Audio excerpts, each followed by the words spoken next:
about to join Don Neuen, co-host of Cowboy Logic Radio, and Denise Simon, host of the Denise Simon Experience, for a weekly situation report, or SITREP. 18 hours a day, Denise Simon lives her life as an Intel Analyst. 18 hours a day, Don Neuen lives his life in the world of rock and roll. 1 hour each day, Neuen receives a daily SITREP from Simon. Welcome to the Drive Time Situation Report. Fasten your seatbelt. You're now in Don Neuen's car, and he is calling in for his SITREP.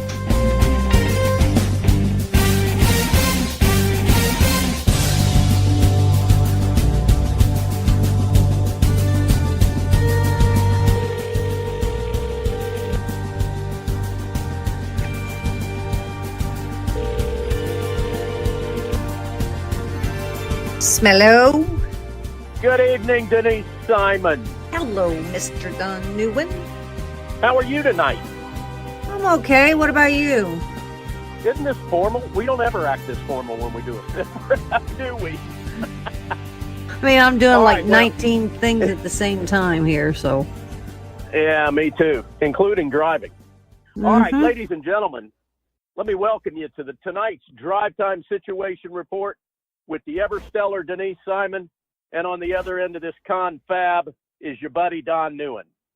We, for the next roughly 55, 56 minutes, are going to be holding a situation report, or a SITREP. Except this is unlike any radio show. For those of you that are new to the SITREP, I'm not in a recording studio. I'm not in a radio studio. I'm in my car driving home from work. And I've called into my indescribably valuable Intel Analyst, Denise Simon, who's going to bring me up to speed on everything that happened over the weekend as well as today. In a moment, we're going to timestamp the show. And the reason that's important is because a lot of things that Denise Simon is going to talk about and has talked about and will talk about on future SITREPs, not many people are going to talk about. They're not going to be diving into the angle that Denise will dive into.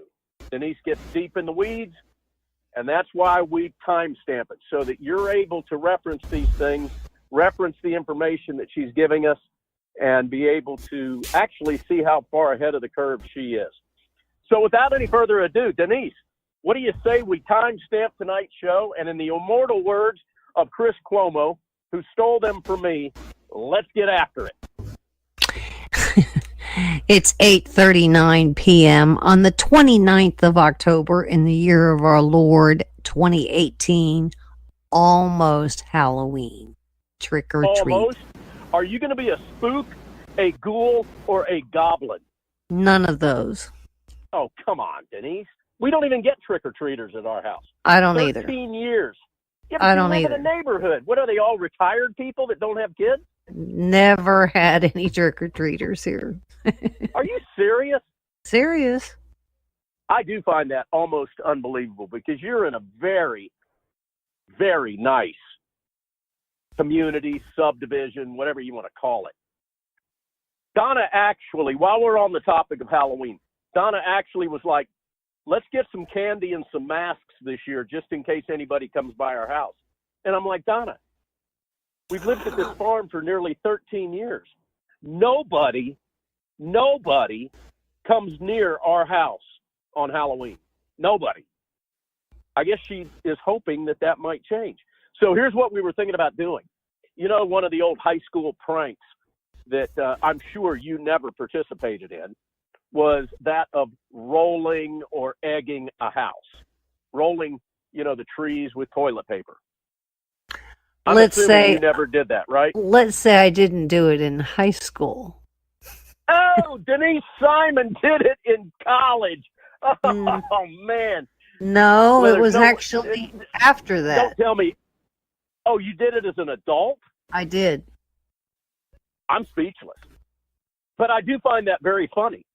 All right, so anyway, Donna and I were thinking about rolling our own house. And then hope it rains? We didn't think about that very long. All right, so listen, before we started recording tonight's SITREP, you brought up a a point that I want to touch on, and I, whether you want to start with this or not, we can move on past it. But one of the things that you said is that no matter what happens, good, bad, horrific, evil, stellar, historical, Donald Trump somehow ends up getting blamed for it. And having said that, I wanted the listeners and you to know this is a little nugget. You dish out nuggets every once in a while to us, and I wanted to let you know that the Boston Red Sox, as well as they played during this World Series, this 2018 World Series, and Donna and I are enormous Bo Sox fans, as well as they played, as well as Price pitched, as well as Kimball pitched, as well as Pierce hit home runs constantly. Donald Trump is the reason that the LA Dodgers lost. I don't really know why he's being blamed for it, but I think that he probably should be blamed for it. Don't you think that would be fitting, along with everything else he's blamed for? I would say, we got a new president of Brazil, and the first thing out of everybody's mouth is that we have the Donald Trump of Brazil now, and it's like, what? I would say that Brazil got sick and tired of socialism and borderline communism. The people of Brazil got sick of it. Isn't that a little more accurate than trying to blame it on Donald Trump? Well, I don't really know. The country's broke. The guy was recently stabbed, and he's still recovering from a stab wound.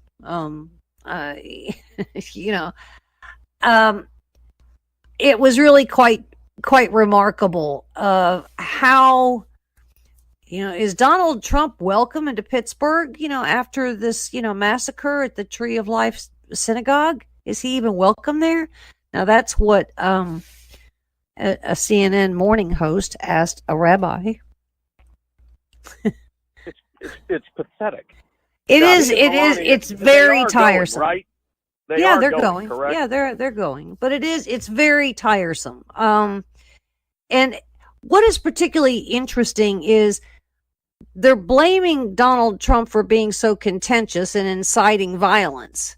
Yet you've got the media who continues to tell everybody hate Donald Trump. So weird how that works. Who's putting out more of the hate? The media? Trump. Trump doesn't deserve to go to Pittsburgh. Why would anybody welcome Trump to Pittsburgh? Well, it's one thing to be spreading hate in an offensive, and I don't mean to be offensive. I mean offense as in we have the ball, an offensive position as the mainstream media is doing. It's another thing to defend oneself and call a spade a spade. And you and I have discussed Trump and his tweets and some of his off-script comments, and sure, there's many of them that as a president, we have debated whether or not he should or should not have tweeted or said or written or whatever it would be. But, you can only, a human being can only take so much crap and so much bullying by the mainstream media, by politicians, before he's going to punch back. And quite honestly, with the exception of a large handful of retaliatory comments or unpresidential or unstatesmanlike comments, I don't have a problem with Trump saying some of the stuff that he does, because quite honestly, I wouldn't be able to hold back at all, which is why I'm not the president of the United States. But most normal people are, you smack somebody and they're going to draw back a fist. And I'm glad that I don't know any other Republican that could have endured what's going on. Now, maybe I'm incorrect there, but I'll get off my soapbox. You're the one supposed to be educating me tonight. Well, it is. It's just very tiresome. And at this point, I would say that Trump really needs, he's clearly ineloquent.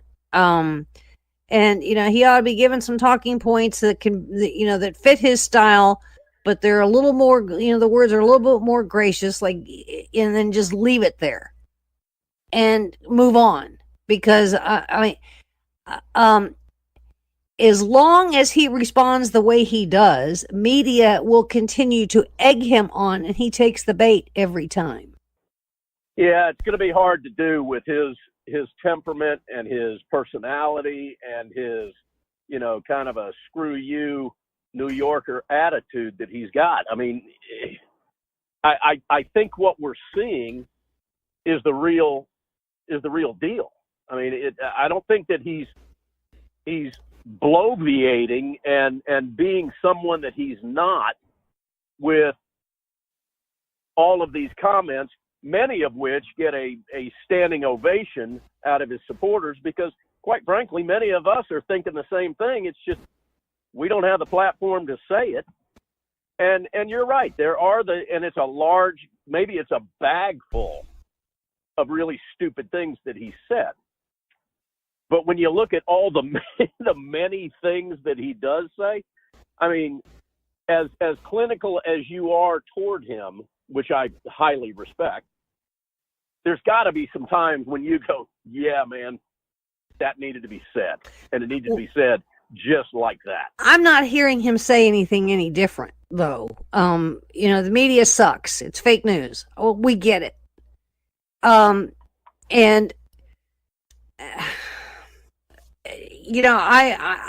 think at some point here that Trump ought to do what Trey Gowdy did, I think, a couple of years ago when he went out with a press conference and said, hey, media, we don't hear you reporting on this or this or this or this or this. I mean, why not? There's other things that are happening here, good, bad, or indifferent. And since you're not going to report on them, I'm going to do your job for you. And then, put the shame back on them. Instead of, they keep spewing it at him. He has a platform, and so does Sarah Sanders. And they look like they're always playing defensive. And I think that at some point they need to go on offensive in a big way. Well, especially Sarah Sanders. Now, there was a press conference that Trump held. It was about, 12, 15 minutes long, maybe. Maybe I'm a little over on that. But he had 2 or 3 risers of law enforcement standing behind him, and one of the members of the media asked some dumbass question that they constantly ask that had absolutely nothing to do with anything of substance, and probably had something to do with either Putin or Stormy Daniels, and he laid into about a 10 or a 15 minute diatribe of all the accomplishments and how they didn't report. So he does do it every once in a while. It's just obviously not enough, and it's something that you're right, Sarah Sanders ought to be pummeling them with every day. Yes. All right, so we've got the Brazil deal going on, and let's hope that country can turn around. I think that the decisions of the Brazilian people was probably right. I know I would have voted that way if I was a citizen of Brazil. What do we know about these 2 figures that have made the headlines for the past week and this past weekend? The shooter and the alleged bomb dude. Well, the mail bomber dude is clearly a nutcase. I actually watched an interesting interview with Anderson Cooper and his previous lawyer. And the previous lawyer I think he's got 11 felony charges against him, or 11 historical felony cases on him. Said that he's got the mental acuity of a 14-year-old. That was his number, not mine. The family has attempted to intervene on him a couple of times. He is nutty, and he was clearly on the radar of law enforcement because of, if nothing else, the number of times that he's been arrested. Everything from a bomb threat in 2002 to shoplifting to, I mean, they just go from, car. Grand theft, petty larceny, drug distribution. Denise, why, I read through that litany of a rap sheet that this guy had. Why is it that he is always dismissed or given probation? Because if you and I would have done these things, we'd spend time in prison. Well, here's what is necessarily needs to be understood. There is sentencing recommendations, but it comes down to the judges and it comes down to the DA and what they're going to do. And for these little things that he had, and although I don't think a bomb threat or grand larceny is necessarily a little thing, especially when he violates probation, you need to go serve some time. But when it comes to the district attorney and it comes to the judges, they're the ones that have the latitude on imposing a sentence. So he was well known for his stupidness.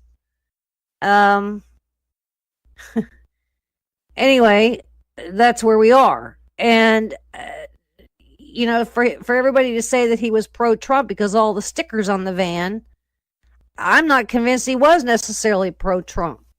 The lawyer said that he actually looked at Trump as a father figure because this cat didn't have a father. The father was Filipino, the mother is Italian. The father left the family years and years and years ago. So he's clearly a lost soul, which is the reason they want him, wanted to do an intervention on him. The other thing is that the mother is a devout, active, fairly active voter on the Democrat side. This cat registered, according to the site that I went to, on April the 3rd of 2014 as a Republican, but he never voted. So we can't say that he voted for Trump because he didn't. And if you're a felon, you can't do it anyway in this state, at least for a while. Now, as far as this other cat in Pittsburgh. Hold on. Before we get to the Pittsburgh evil individual, this guy that allegedly committed these bombings, I mean, clearly it looks like he's the guy that did this. Okay? All the evidence is pointing toward including the fingerprint. Exactly. When you've got a 56 or 55, 7-year-old man that's got the mentality of a 14-year-old, allegedly, and who has clearly been on the radar of law enforcement, and it's beyond me how he can have that many convictions and that many dismissals. I can't figure it out. At some point, a judge is looking at this rap sheet and going, hey, you don't learn. We got to do something about you. So clearly that failed us. But, I'm looking at this because nobody was harmed with this. They were all, terrorized by this. There's a little teeny bit of me that's thinking, I wonder if this guy is being used, because it almost looks too stupid to be reality. And the timing of it is suspect. The cheesy way it was done is suspect. The fact that he was, quite frankly, inept as a bomb maker is suspect. The fact that his van looks like it did, there's footage of this guy dancing around and holding up signs. There's a little bit of me, Denise, that's going, could this possibly be another move of the left? And they've just found some 57-year-old, 14-year-old dupe that they have figured out a way to pin all this on. And he's not actually the brains or the lack thereof behind this whole thing. Is there any chance in your mind? And I'm expecting a quick no. I don't think so. Well, you paused on it longer than I thought you would. That makes me feel good.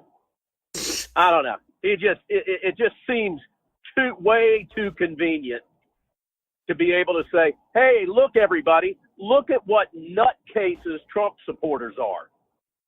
Because clearly he is a nutcase. Clearly he is that. Yeah. I mean, it just seemed like it was, I mean, quite honestly, I don't know. Okay.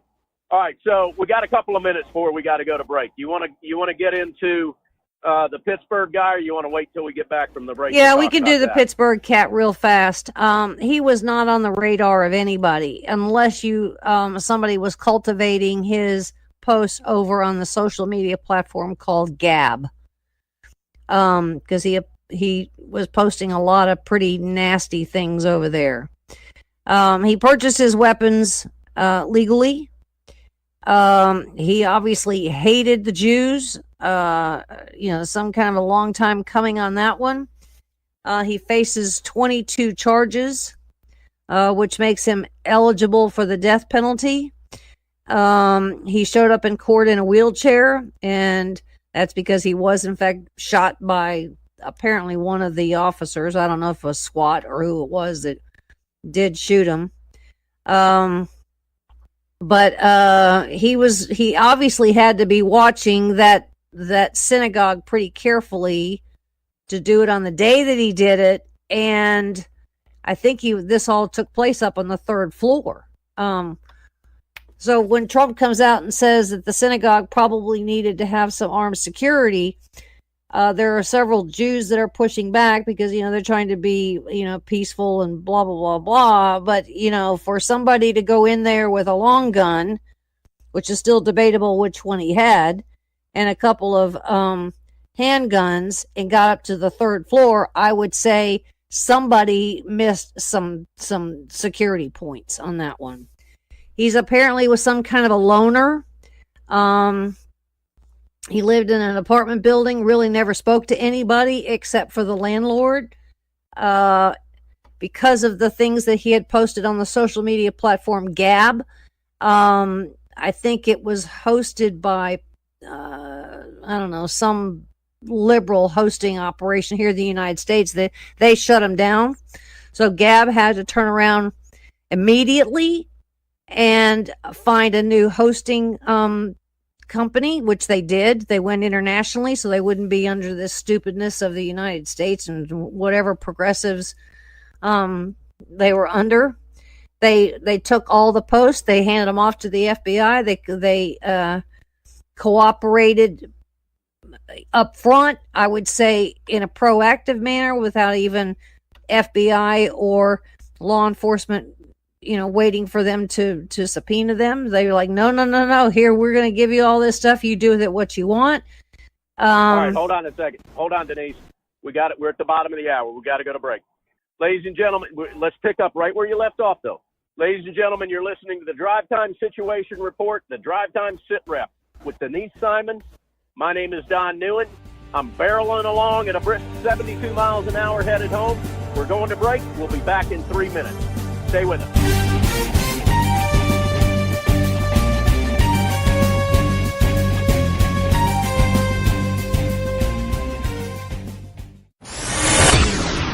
Check us out on the web at cowboylogic.us.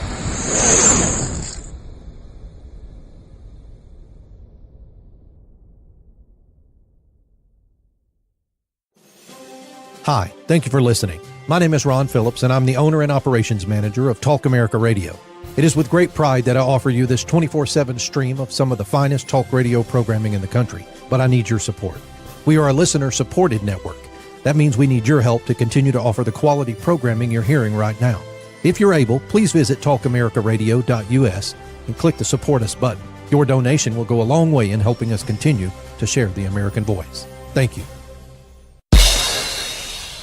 This is Denise Simon, host of the Denise Simon Experience. When I'm not debating with Donna Fiducia about politics, I listen to Cowboy Logic Radio. Why, you ask? Because outside of my blog, founderscode.com, and my own radio show, the Denise Simon Experience, Cowboy Logic is by far the most entertaining and informative radio show on planet Earth. Plus, Don makes me feel guilty if I don't listen to his radio show every week.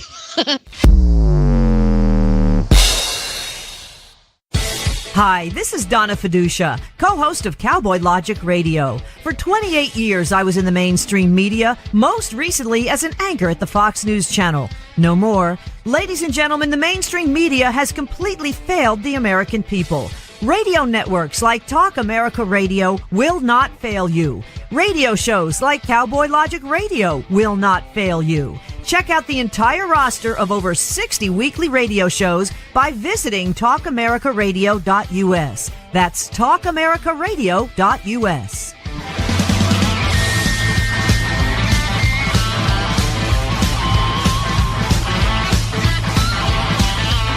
TalkAmericaRadio.us.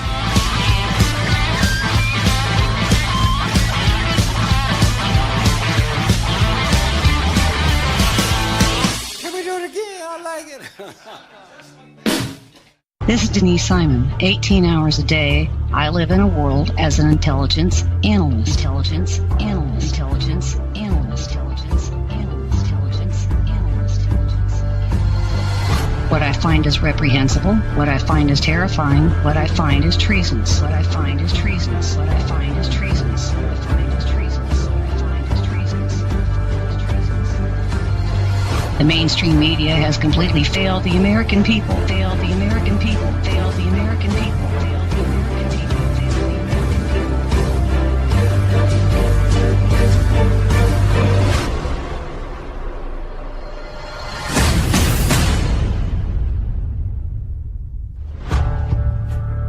people. Join me for the Denise Simon Experience every Thursday night at 9 p.m. Eastern.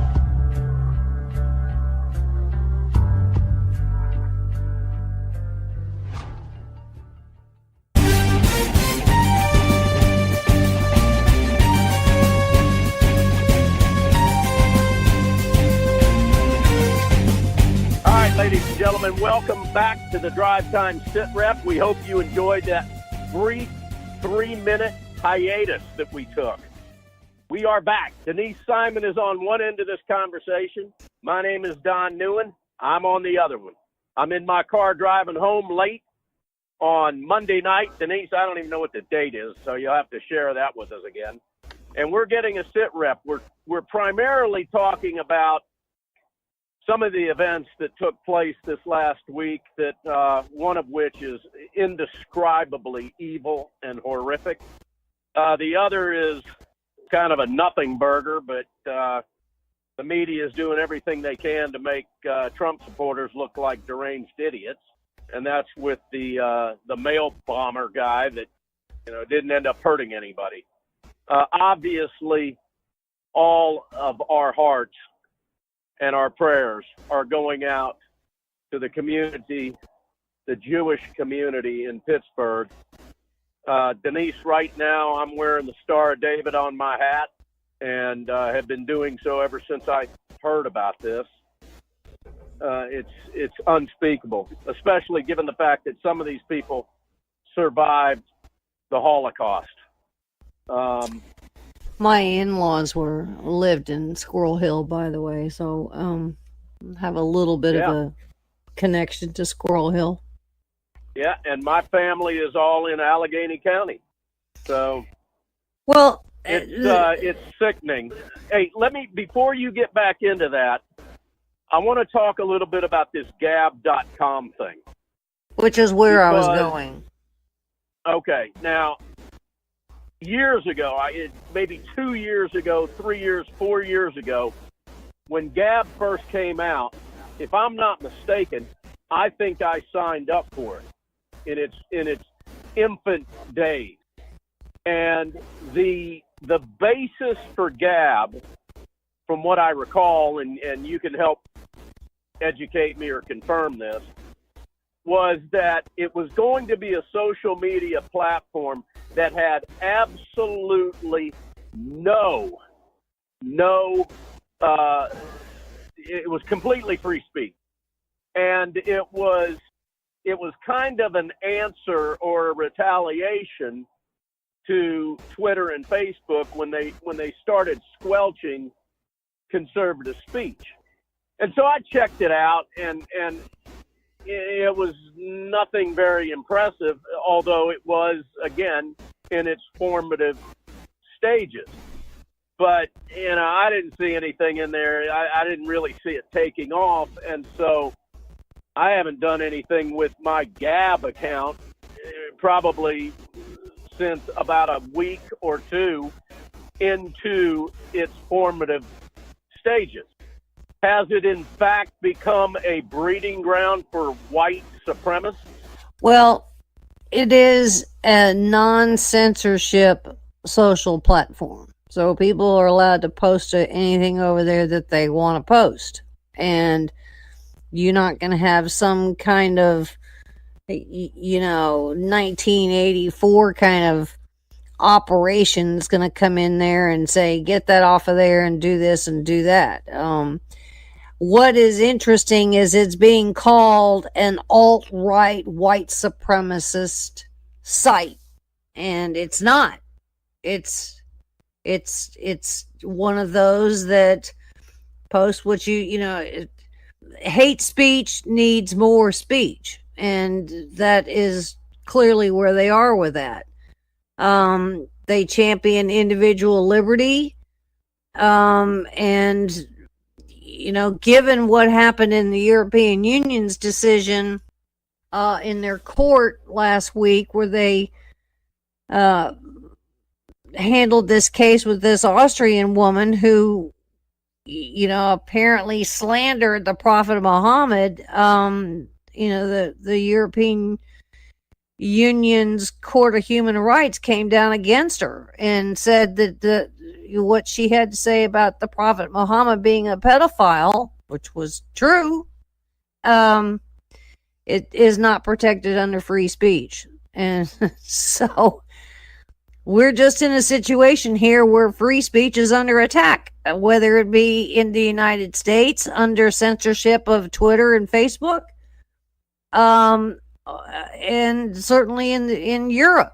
So that's where we are now. This cat, Bowers, he apparently posted something over there minutes before he went on this massacre that said, "Screw the optics, I'm going in." So now was that the only place that he was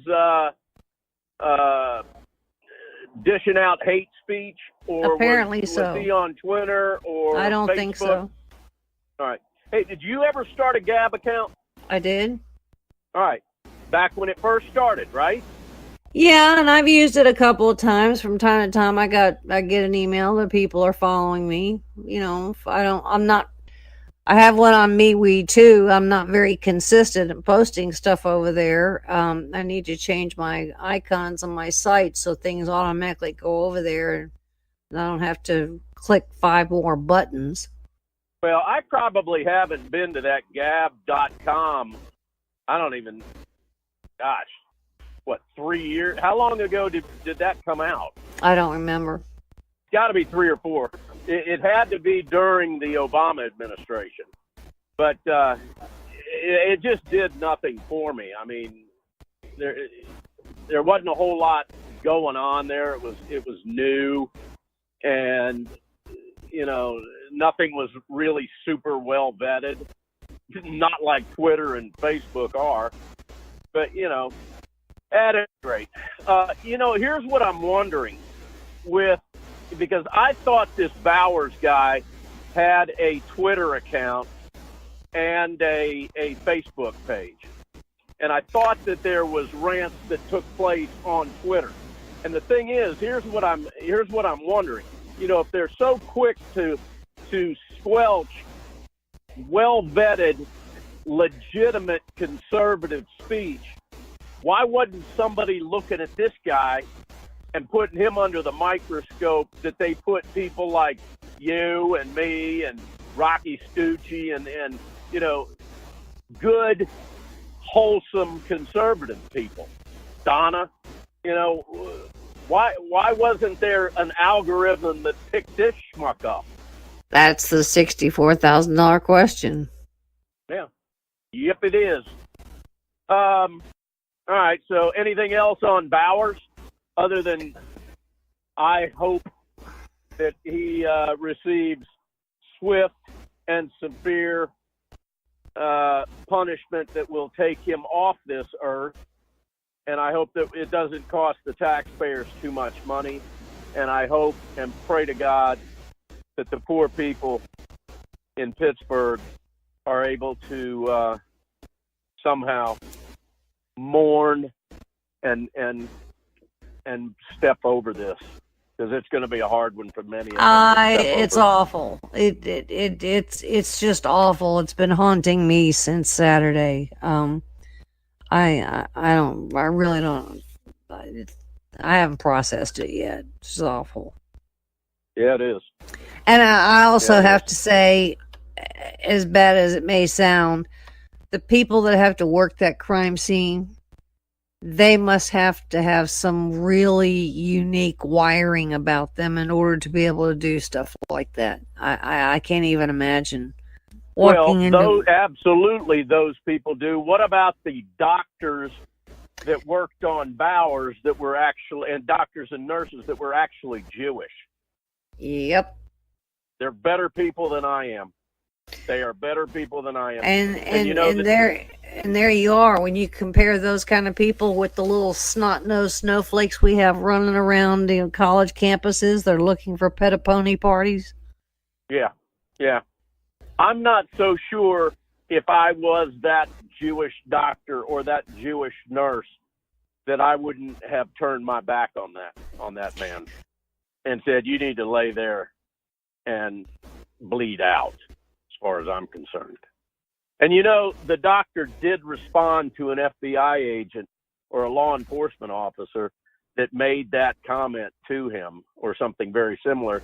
And he goes, I think, and this just goes to tell you what kind of a class act human being that Jewish doctor was, or that president of that hospital was, when he said, actually think that if the shoe was on the other foot, you would have done this.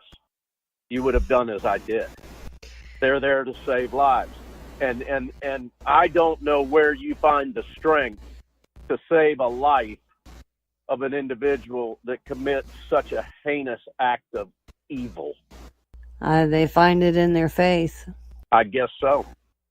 And I've got strong faith. I'm just not so sure that I would be able to do the right thing at that moment. But let's hope I never. And first of all, I'm not a doctor, so I don't have to really worry about that. All right, what else is going on? Well, but here's the other deal, and I want to say this real fast before we kind of leave this thing, because what is being left out of a lot of this conversation about this Bowers and the attack on the Jews and the attack on Trump and whatnot. The left is still okay with Louis Farrakhan, who has been spewing this stuff of anti-Jews, and most recently called them termites. For years, they've been exceptionally tolerant of him, but they've also been exceptionally tolerant of an organization called BDS, meaning Boycott, Divest, and Sanction, which is a pro-Palestinian, pro-Hamas, pro-Islamist organization that has festered on college campuses across the United States for years. And every one of them is, they're calling Israel the occupiers, and, the Jews don't deserve, any kind of recognition for anything. So where's the Washington Post and the New York Times on Louis Farrakhan and BDS and the Palestinians? As we sit here today, with what the Israelis have to put up with day in and day out from Gaza and the Al-Aqsa Mosque. Yep, you hit the nail on the head. Absolutely correct. It's kind of like we're going to talk about immigration here next, but it's kind of like this whole immigration thing. The last time we had, Trump is ripping babies from their mothers. Well. How about, ripping babies that could be easily viable and live out of the womb? So I mean, give me a break, you know? Well, yeah. I mean, it is.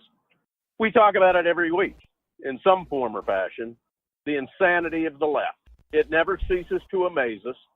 Hey, let me take, before you get into the caravan that's coming up, let me take a minute and remind everybody, let's see, it'll be next week by the time this show airs. By the time you listen to this show, you got less than a week to make a difference. You got less than a week to save the House of Representatives, to save governorships, to save the Senate, to save the presidency. You got to get out and vote. You got to get out and vote red, and you got to take everybody you possibly can and somehow convince them to do the same thing. There's only one way that we're going to defeat liberalism. Outvote them. There's only one way to defeat progressivism. Outvote them. There's only one way to defeat socialism and Marxism and fascism, and that's to outvote them. That's what we did in 2016. We don't need guns to win. We need guns to protect ourselves. We need votes to win. All right, Nisi, back to you. So we have General O'Shaughnessy, who is head of the Northern Command, who today gave a joint press briefing along with the head of Border Patrol on what operations and what has been authorized as a consequence of the caravans, and I say that in a plural form. And it is really quite significant.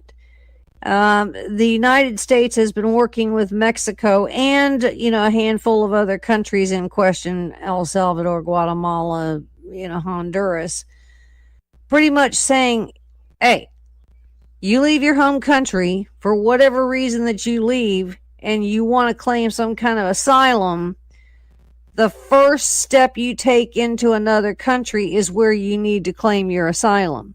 If you don't do that, you ain't coming to the United States. That's the standing that the United States is taking today. So if you come here, your asylum claims or applications are already illegitimate because you've had the opportunity in at least one country and possibly two in order to make those applications. And Mexico is making it very easy for these people to do so because the United States has worked with President Nieto to do so. Nieto is cooperating as much as he can. He's got, stretching his resources too. Military police, his own military, his own police, and then, putting these people wherever they can possibly house them. They're actually offering them, jobs and stipends and, all these other kinds of things. Many have taken Mexico up on these offers, others have not. But nonetheless, as a consequence, this first caravan has still got a long time before they even get to the United States. I think they're still probably 900 to 1,000 miles away from any part of our border. But what is being anticipated is that this caravan will splinter off, and they're seeing some signs of that now that it is splintering off.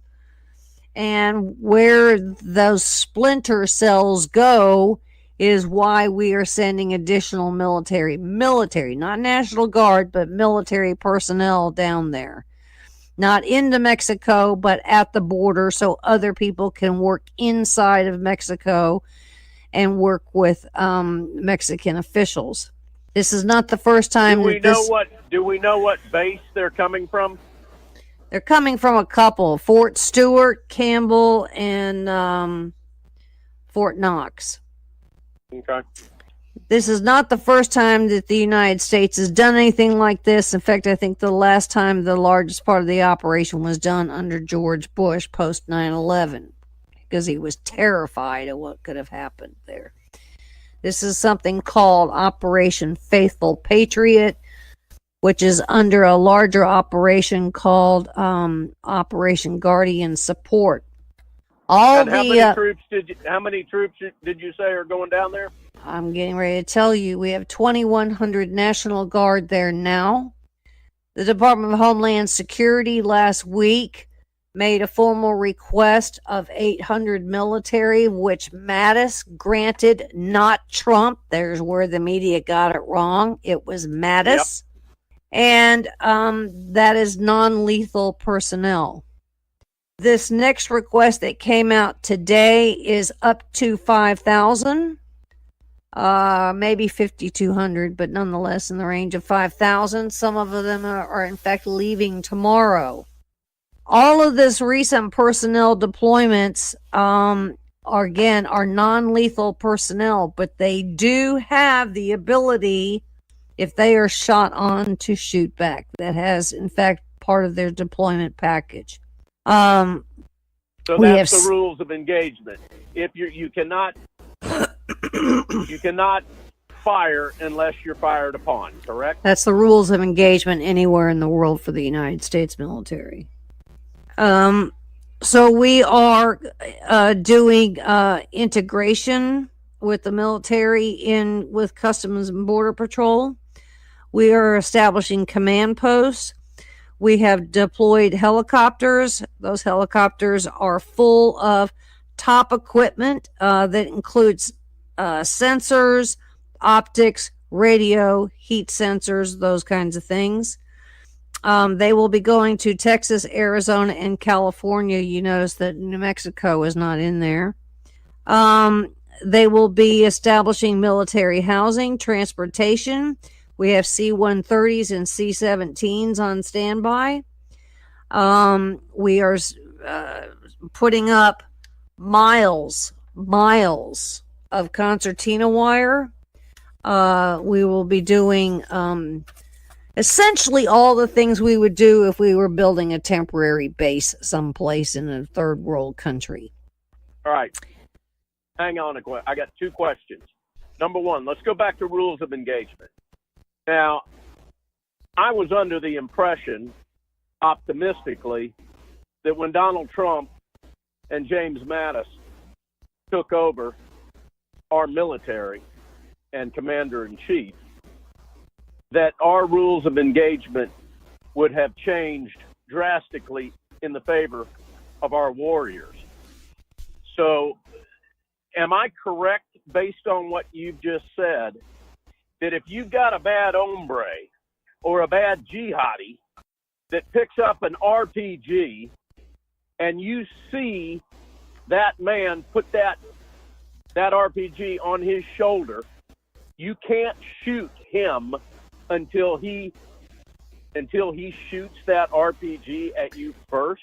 You can shoot the RPG out of his hand, but you can't shoot him. Some things just don't get corrected enough, do they, Denise? Well, I mean, just because somebody picks up an RPG doesn't mean they're automatically going to fire it.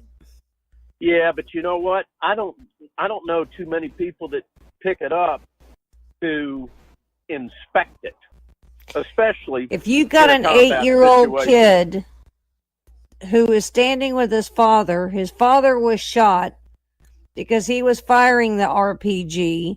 The RPG is on the ground and the 8-year-old kid picks it up, and you know, is the 8-year-old been trained to fire it? Do you shoot the 8-year-old? Some 8-year-olds probably have been trained to fire them.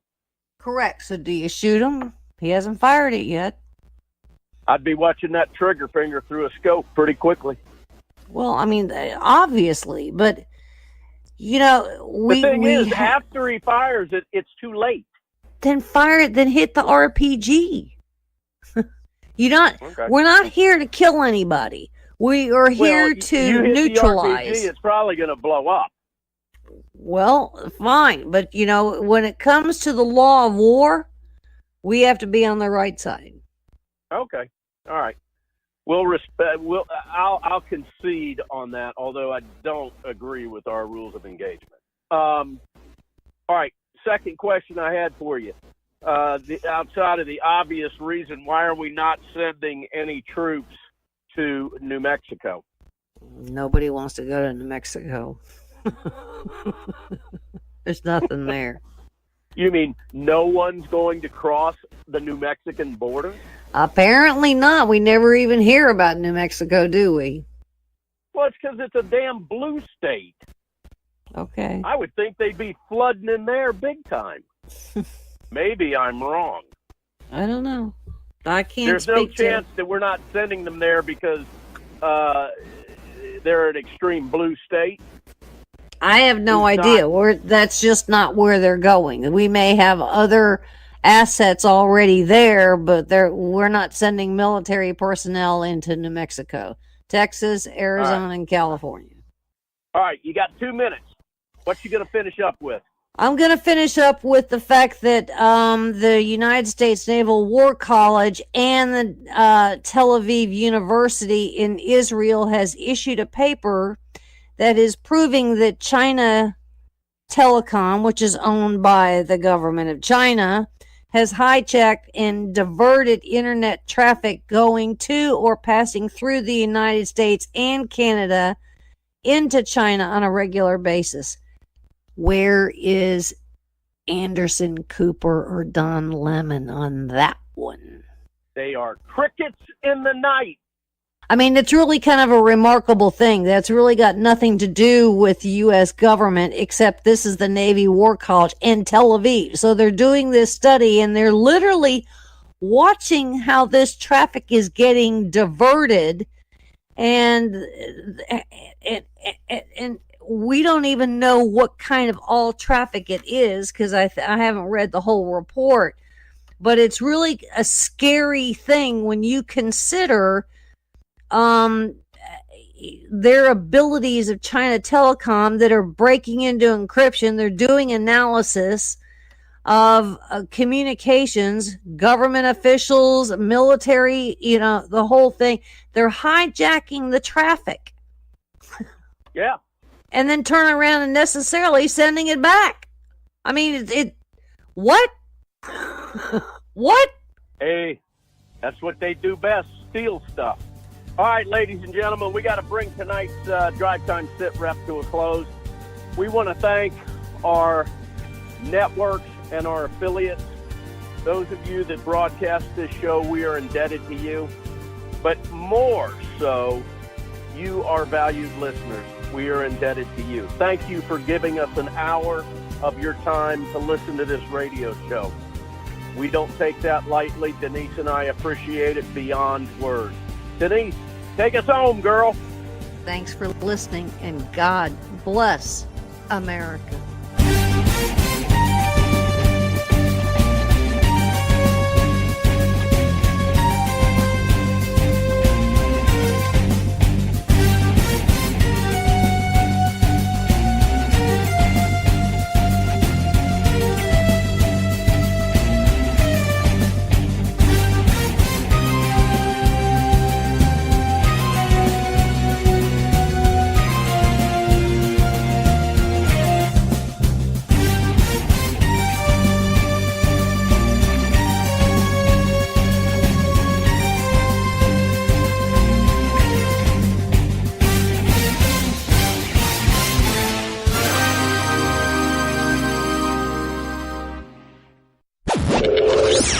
Check us out on the web at cowboylogic.us.